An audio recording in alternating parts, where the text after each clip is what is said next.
European union के बराबर आबादी को बैंकिंग सिस्टम से जोड़ा है।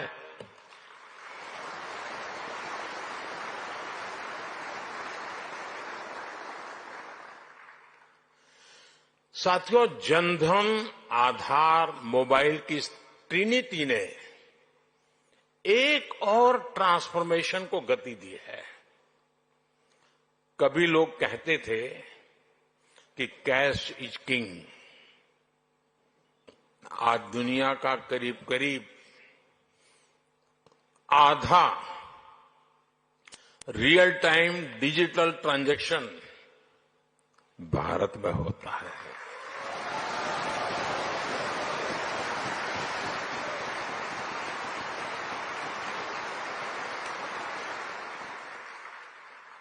पूरी दुनिया में भारत का यूपीआई फिनटेक का बहुत बड़ा उदाहरण बन गया है।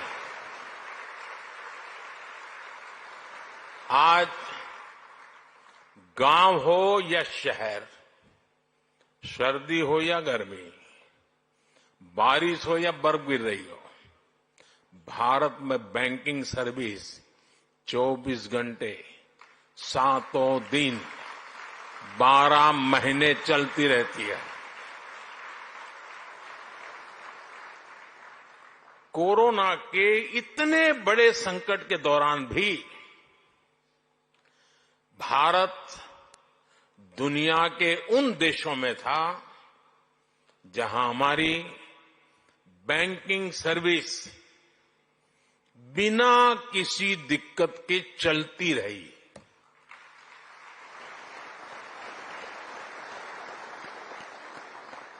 साथियों, अभी 2-3 दिन पहले ही जनधन योजना के 10 साल पूरे हुए हैं। जनधन योजना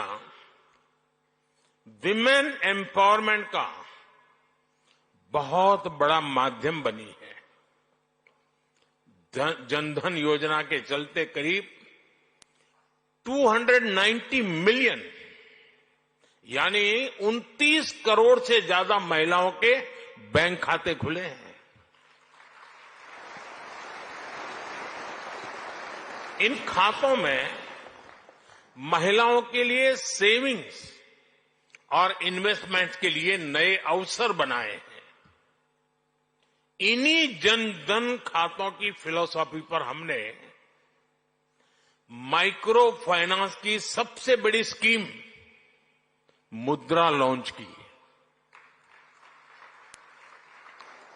इस स्कीम से अभी तक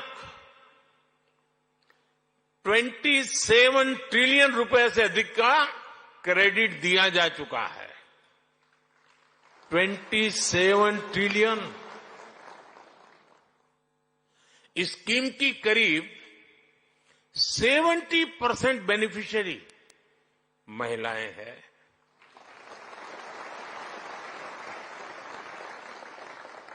जनधन खातों ने महिलाओं के सेल्फ हेल्प ग्रुप्स को भी बैंकिंग से जोड़ा।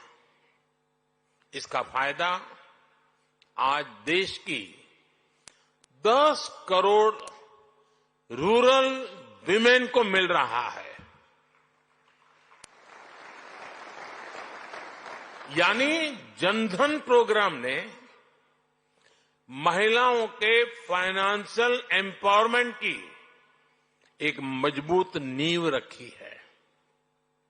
साथियों, पूरी दुनिया के लिए पैरेलल इकोनॉमी एक बड़ी चिंता का विषय रही है। फिनटेक ने पैरेलल इकोनॉमी पर भी चोट की है और बधाई के पात्र आप लोग हैं।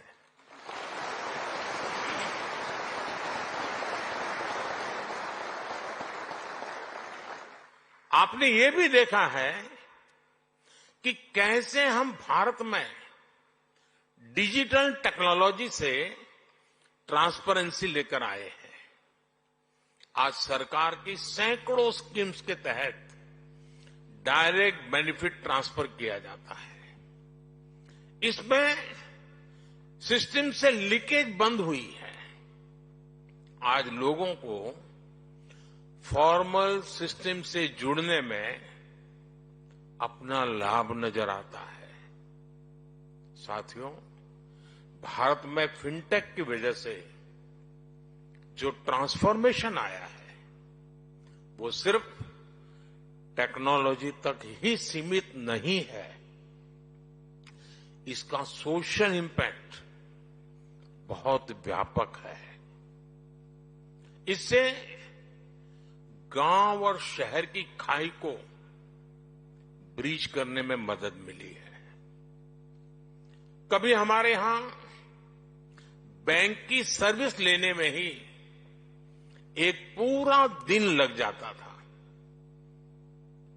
एक किसान के लिए, एक मछुआरे के लिए, एक मिडिल क्लास परिवार के लिए ये बहुत बड़ी मुसीबत थी। फिनटेक ने इस समस्या को दूर किया।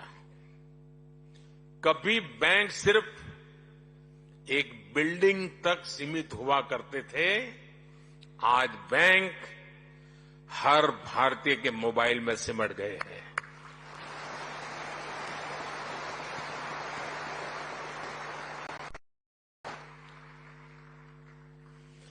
साथियों, फिनटेक ने फाइनेंशियल सर्विस को डेमोक्रेटिक बनाने में भी बड़ी भूमिका निभाई है। Loan, credit card, investment, insurance जैसे प्रोडक्ट सबके लिए आसानी से सुलभ हो रहे हैं। फिनटेक ने एक्सेस टू क्रेडिट को भी आसान और इंक्लूसिव बना दिया है। मैं एक उदाहरण देता हूं। आप जानते हैं, भारत में स्ट्रीट वेंडर्स की एक पुरानी परंपरा है, लेकिन वो फॉर्मल बैंकिंग से बाहर थे। फिनटेक ने इस स्थिति को भी बदल दिया है। आज वो पीएम स्वनिधि योजना से कोलेटरल फ्री लोन ले पा रहे हैं। डिजिटल ट्रांजैक्शन रिकॉर्ड के आधार पर उनको बिजनेस बढ़ाने के लिए और लोन मिलता रहता है। कभी शेयर और म्यूचुअल फंड जैसे प्रोडक्ट में इन्वेस्टमेंट बड़े शहरों में ही संभव था। आज गांव और कस्बों में भी इन्वेस्टमेंट के इस एवेन्यू को बड़ी संख्या में एक्सप्लोर किया जा रहा है। आज कुछ ही मिनटों में घर बैठे ही डीमैट अकाउंट खुल रहे हैं, इन्वेस्टमेंट रिपोर्ट्स ऑनलाइन मिल रही है। आज बड़ी संख्या में भारतीय रिमोट हेल्थ केयर सर्विस ले रहे हैं, डिजिटली ऑनलाइन पढ़ाई कर रहे हैं, स्किल्स सीख रहे हैं। ये भी फिनटेक के बिना संभव नहीं था।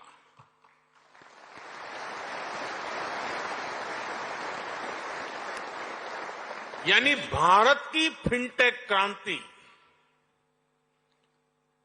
Dignity of life, quality of life, उसको बेहतर बनाने में भी बड़ा रोल निभा रही है।